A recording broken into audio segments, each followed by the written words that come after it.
Now, notice my knees are directly over my ankle. My knees are not forward over the toes. That's tough on the patella. Take the rear end back towards the chair. Welcome back to the MS Workouts channel. I'm Jeff Gotte. And in today's video, I'm going to help you improve your walking distance by strengthening your quadriceps using our science-based steady pace technique. Before we get started, I have a few announcements to make. We are hosting a free live workout class on Saturday, March 23rd at 2:30 p.m. US Central Time. You heard me right, it's free. The class is going to be hosted by our steady pace trainer, Mason Shaver.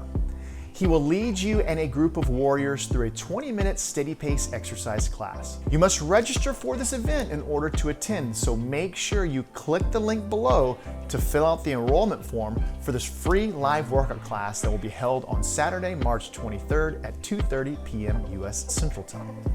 My second announcement, and a super exciting one, is that we have created a 7-day course called Improve My Walking. This course is going to provide you with guidance each of the 7 days around activities such as morning movements, stretching, strength training, yoga, informative guidance from MS experts that will not just directly improve your ability to walk, but also improve your ability to walk for longer distances. The Improve My Walking course is only available for purchase until Sunday, March 31st. So if you like what you experience in this upcoming video, then you are going to absolutely love this new 7-day course that we've created just for you. And once you purchase it, it is yours forever so that you can continue making your gains in your mobility and ability to walk. Just click the link below or go to www.msworkouts.com to learn more about it.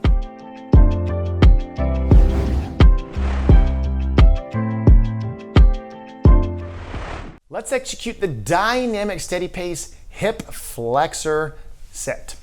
We're going to use a band or a shirt, towel, something to assist you to that starting position, and you're going to utilize it if you need so during the exercise set.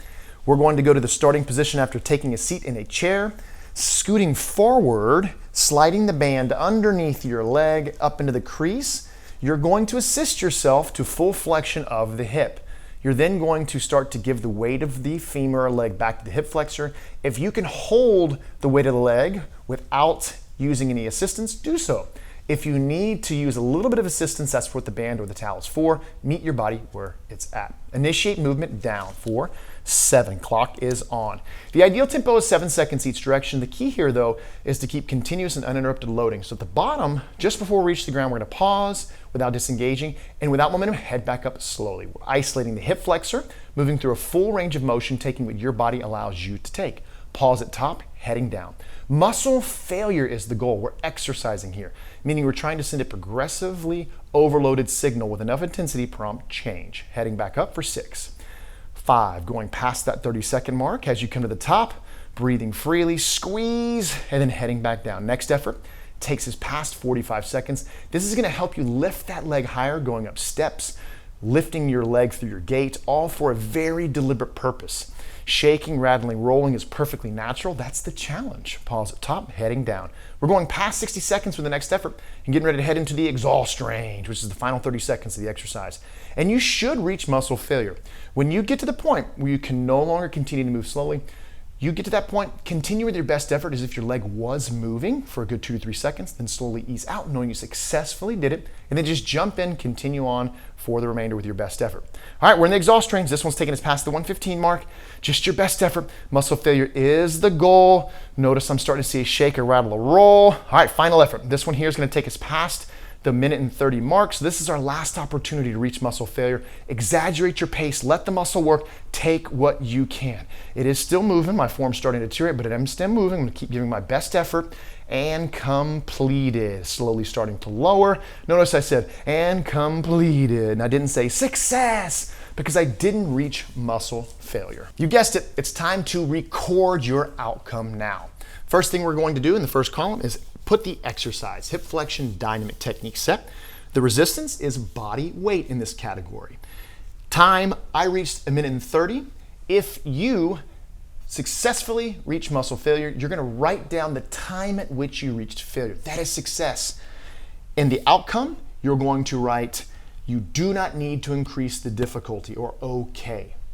If you completed it like I did and it says 130, then you need to indicate that you need to increase the difficulty next time by adding resistance to the end of that femur so you're progressively challenging the body and successfully reaching muscle failure. Let's execute a metabolic isometric body weight squat at 90 degrees. This exercise, big compound lower body movement that's going to help decrease fatigue and also increase your mobility, right? 2 wins here. We're setting the clock. We want to reach muscle failure between 60 to 90 seconds. Once we get in the starting position, clock begins, you're actively engaged with constant time under tension until you can no longer continue. Ready? Let's do this. Press through heels. We're going to lower rear end back down to 90 degrees, the angle of the knee. Clock is on.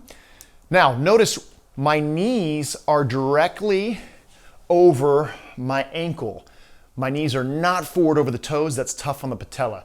Take the rear end back towards the chair so the knees are over the ankle. 90 degree ideally, right? Back is as flat as a board. If you need another chair in front of you or a countertop to help you get your hips back and back stay flat, do so. This is about actively engaging the muscles with proper mechanics. Then as you strengthen, you increase the difficulty, which may mean taking the chair away and then just using your body weight, right?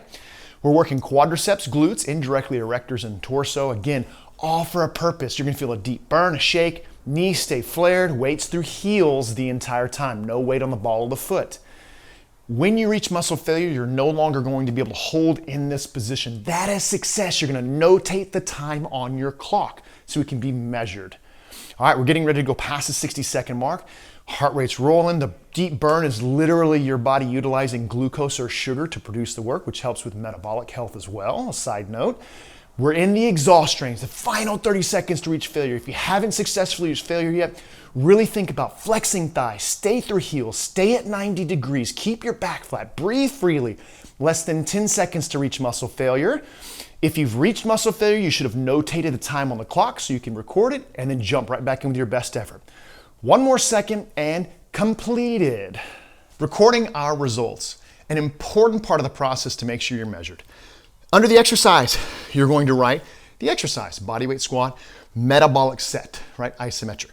Under the time, you're going to write the time that you successfully reached failure, the point where you could no longer continue to stay actively engaged. If you completed the exercise, you're going to write 130 right there. That indicates that you completed the set. Band color, that's resistance. We used the body weight here. You may have been around the community for a while and you used a resistance band. If you did, use that color. Outcome, you're gonna circle either the plus, the okay, or the minus. If you reached muscle failure successfully during that exercise set, you're going to write okay. There's no need to increase the difficulty.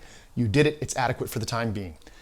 If you completed the exercise, as I did, reached the minute and 30, or the 90-second mark, circle the plus because that indicates next time you have earned the right to increase the difficulty to continue to get results. Our YouTube channel is a great place to start gaining strength, but if you want to get serious about reducing your symptoms and getting results, then you need to be on a weekly structured strength training program with other individuals just like you. And that's exactly what we offer at MS Workouts through our membership. Click the link in the video or below the video to learn how our membership can help you achieve your goals. And while you're on the website, make sure you sign up for the no-cost 7-day strength camp so you can experience how we can help you do the things that you love to do with more confidence. See you all next week.